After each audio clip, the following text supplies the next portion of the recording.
ಬೇಸರ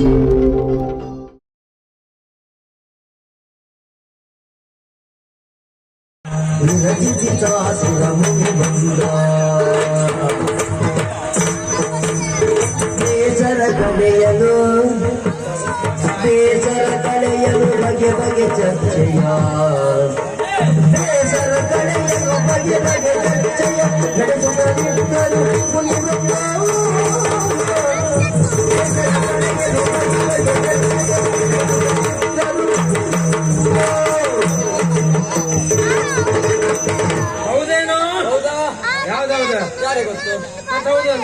ಕೇಳಿದ್ಯಲ್ಲ ವಿಷಯ ಹೌದೇನಂತ ಕೇಳಿದ್ದು ಈಗ ನಮ್ಮಗೆಲ್ಲ ಸುಧಾರಿಸ್ಕೊಳ್ವ ಅದೆಲ್ಲ ನಾವ್ಯಾರು ಹೇಳು ಅಗಸ್ತ್ಯರ ಶಿಷ್ಯರು ಹೌದು ಅವರಿಗೆ ಪೂಜೆಗೆ ಬೇಕಾಗಿರುವಂತಹ ಸಾಮಗ್ರಿಯನ್ನೆಲ್ಲ ಸಮಯಕ್ಕೆ ಸರಿಯಾಗಿ ತಂದು ಒಪ್ಪಿಸುವವರೇ ನಾವು ಹೌದಾ ಆ ವಿಷಯ ಬಿಡೋ ಮಾರೆಯ ಇತ್ತೀಚಿನ ದಿವಸಗಳಲ್ಲಿ ನನಗೊಂದು ಆಸೆ ಉಂಟು ಪುಣ್ಯಾತ್ಮ ಅಂತ ಆಸೆ ಏನದು ಅಂದ್ರೆ ಹಾಗಲ್ಲ ನಮ್ ಹಿರಿಯವರೆಲ್ಲ ಹೇಳಿದ್ದು ಅಂದ್ರೆ ಜೀವನದಲ್ಲಿ ಹೀಗೆ ಇರಬಾರ್ದು ಒಂದು ಸಾರಿ ಸ್ವರ್ಗ ನೋಡ್ಬೇಕು ಅಂತ ಹೇಳಿದ್ರು ಹೌದಾ ಹೌದು ಆ ವಿಷಯದ ಬಗ್ಗೆ ನಾನು ಪ್ರಯತ್ನ ಮಾಡ್ತಾ ಇದ್ದೇನೆ ಮಾರಾಯ ಪ್ರಯತ್ನ ಮಾಡದೆ ಬೇಡ ಸ್ವರ್ಗ ನೋಡುದಿದ್ರೆ ಹೀಗೆ ಒಂದು ಕ್ರಮ ಉಂಟಂತೆ ಯಾವ ಕ್ರಮ ಕ್ರಮ ಮಾಡಿದ್ದೇ ಹೌದು ಅಂತ ಆದ್ರೆ ನಾವು ಸ್ವರ್ಗ ನೋಡಬಹುದು ಅಂತ ಹೇಳಿದ್ರು ಯಾವ ದಾರಿ ಗೊತ್ತಿಲ್ಲಲ್ಲ ಅಂದ್ರೆ ಎತ್ತರವಾದಂತಹ ತೆಂಗಿನ ಮರ ಹತ್ತಬೇಕಂತೆ ಎತ್ತರವಾದಂತಹ ತೆಂಗಿನ ಮರವನ್ನು ಹತ್ತಬೇಕು ಹೌದು ಆಮೇಲೆ ತಲೆ ಕೆಳಗ್ ಮಾಡ್ಬೇಕಂತೆ ಆಮೇಲೆ ಕಾಲು ಮ್ಯಾಲ್ ಮಾಡ್ಬೇಕಂತೆ ಆಮೇಲೆ ಅಷ್ಟೊತ್ತಿಗೆ ಮ್ಯಾಲ್ ಮುಖಾಗಿ ನೋಡ್ಬೇಕಂತೆ ಅಷ್ಟೊತ್ತಿಗೆ ಸ್ವರ್ಗ ಕಾಣ್ತಾ ಇದ್ದೆ ಪುಣ್ಯಾತ್ಮ ಹೌದಾ ಹೌದೌದು ಅದೊಂದೇ ಮಾರ್ಗ ಆಳವಾದಂತ ಸಮುದ್ರಕ್ಕೆ ಹೋಗ್ಬೇಕಂತೆ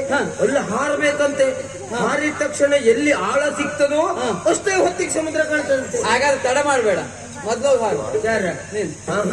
ನಾನು ಯಾರಾದ್ರೂ ಕಳಿಸಿ ಒಂದು ಪ್ರಯೋಗ ಮಾಡ್ಕೊಂಡೆ ನಾನು ಆಮೇಲೆ ಸ್ವರ್ಗ ನೋಡುವಂತಿದ್ದೆ ಹೌದಾ ನನಗೆ ಸರಿಯಾದ ಜನ ಯಾರು ಸಿಗ್ಲಿಲ್ಲ ನಿನ್ನೆ ಕಳಿಸುವಂತಿದ್ದೆ ಹೇಗೆ ಹೇಗೆ ಹೋಗುವ ಏನು ನೀ ಹೋಗ ಹಳೆ ಮಳ್ಳ ಎಂತಾಯ್ತಾ ಸ್ವರ್ಗ ಆಗಿರ್ತದ ಮತ್ತೆ ನನಗೊತ್ತುಂಟು ಸ್ವರ್ಗ ಹೇಗಿರ್ತದೆ ಹೇಳ್ಬೇಕಾ ಸ್ವರ್ಗದಲ್ಲಿ ವನವೇ ಇರ್ತದೆ ಉದ್ಯಾನವನ ವನನ ಇರ್ಲಿ ಏನ ಅಲ್ಲಿ ಮಾವಿನ ತೋಟ ಇರ್ತದೆ ಅಲ್ಲ ಭೂಲೋಕದಲ್ಲಿ ಇಲ್ಲ ಹಾಗಾದ್ರೆ ಈಗ ಅಲ್ಲಿದೆ ವಿಶೇಷ ಉಂಟು ಮಾವಿನ ಮರ ಹೊಸಲೆಣ್ಣು ಆಗ್ತದಂತೆ ಮಾವಿನ ಮರದಲ್ಲಿ ಹೊಸಲೆಣ್ಣು ಮತ್ತೆ ನೀವು ಉಟ್ಕೊಂಡ ಮೇಲೆ ಮಾವಿನ ಮರದಲ್ಲಿ ಹೊಸಲೆಣ್ಣು ಆಗ್ತದೆ ಮತ್ತೆ ಅಂತ ಆಗುತ್ತೆ ವಿಶೇಷನಾ ಇಲ್ಲಿ ಯಾವ್ದು ಆಗ್ತದೆ ಹೇಳು ಮಾವಿನ ಮರದಲ್ಲಿ ಮಾವಿನ ಎಣ್ಣೆ ಆಗುದು ಅಲ್ಲಿ ಹಾಗಲ್ಲ ಹಲಸಿನ ಹಣ್ಣು ಆಗ್ತದೆ ಬದಲಾವಣೆ ಹಲಸಿನ ಮರಕ್ಕೆ ಮಾವಿನ ಹಣ್ಣು ಆಗ್ತದೆ ಹಾಗೆ ಅಷ್ಟೇ ಅಲ್ಲ ಅಲ್ಲಿ ಮುತ್ತು ರತ್ನ ಎಲ್ಲ ಸಿಗ್ತದಂತೆ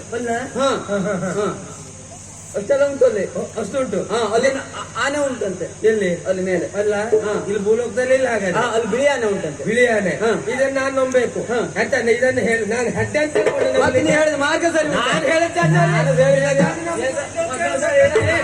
ರಸೆಯೊಳಗೆ ಮೆರೆಯುತ್ತಿಯ ಸಪ್ತಋಷಿ ಮಂಡಲದ ರಸೆಯೊಳಗೆ ಮೆರೆಯುತ್ತಿಯ ಸಪ್ತಋಷಿ ಮಂಡಲದೊಳಗಿರುತ್ತಿಯ ಭೂಮಿಪಾಲ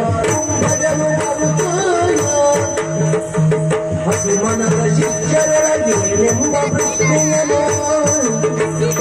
ಸುನಗೆ ಬದಲಿತು ಕೇಳಿದರು ಪಡಿಕೋ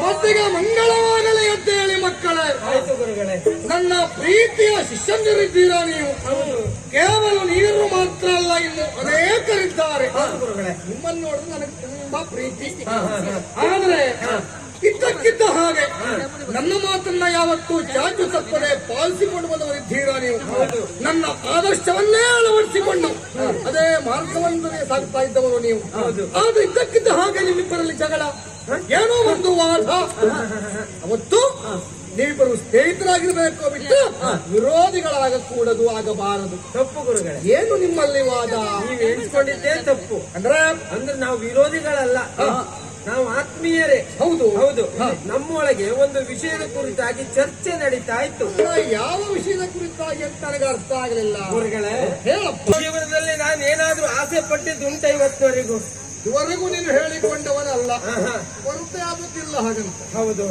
ನನಗೊಂದು ಆಸೆ ಉಂಟು ಜೀವನದಲ್ಲಿ ಏನಪ್ಪ ಅದು ಆದಷ್ಟು ಬೇಗ ಒಂದ್ ಸಾರಿ ಸ್ವರ್ಗ ನೋಡ್ಬೇಕೆನ್ನುವಂತ ಆಸೆ ಗುರುವರ್ಯ. ಹೌದು, ಆ ಸ್ವರ್ಗದ ಸೌಂದರ್ಯವನ್ನೆಲ್ಲ ಸವಿಬೇಕೆನ್ನುವಂತ ಆಸೆ ಉಂಟು ನನಗೆ. ಅಲ್ಲ ನಿಮ್ಮ ಅಂದ್ರೆ ನಮ್ಮ ಹಿರಿಯವರೆಲ್ಲ ಹೇಳಿದ್ರು ಸ್ವರ್ಗ ಅಂದ್ರೆ ಹೀಗೆ ಉಂಟು ಎನ್ನುವುದಾಗಿ ವರ್ಣನೆ ಮಾಡಿದ್ರ. ನನ್ಗೊಂದು ಆಸೆ, ಒಂದು ಸಾರಿ ಸ್ವರ್ಗ ನೋಡ್ಬೇಕು ಅಂತ. ಜೀವನದಲ್ಲಿ ನೋಡ್ಬೇಕು ಅನ್ನೋ ಹೌದು, ಆಸೆ. ಸ್ವರ್ಗ ಹೀಗೆ ಉಂಟು ಎನ್ನುವುದಾಗಿ ಆ ಸ್ವರ್ಗದ ಕುರಿತಾಗಿ ನಾವು ವರ್ಣನೆ ಮಾಡ್ತಾ ಇದ್ದೆ.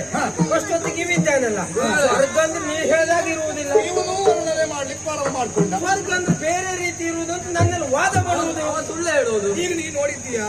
ನಾನು ನೋಡ್ಲಿಲ್ಲ, ಹೇಳಿದ್ದನ್ನ ಕೇಳಿದ್ದು. ನೀನು ಹಾಗೆ ಹೇಳಿದ್ದನ್ನು ಕೇಳಿ ನಾನು ಯಾರೋ ಹೇಳಿದ್ದನ್ನು ಕೇಳಿದ್ದೆ. ಈರುವರು ನೋಡಿದವರಲ್ಲ, ಸ್ವರ್ಗವನ್ನು ನೋಡುವಂತಹ ಬಯಕೆ, ಆ ಒಂದು ತವಕ.